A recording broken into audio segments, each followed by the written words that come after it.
आतापर्यंतच्या प्रयोगाला टाळ्या पडल्या गेला काहीतरी शंका दिसते. मागची बाजू, मागच्या बाजूला काय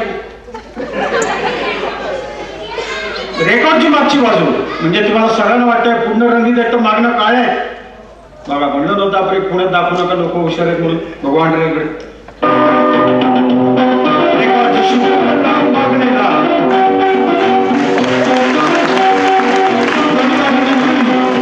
आणि दोन्ही बाजूने टीव्ही. आता अशी पण शंका येण्याची शक्यता आहे की काळ्या रेकॉर्ड याच्यात टाकून आधीच ठेवलेले रंगीत रेकॉर्ड बाहेर काढले का काय.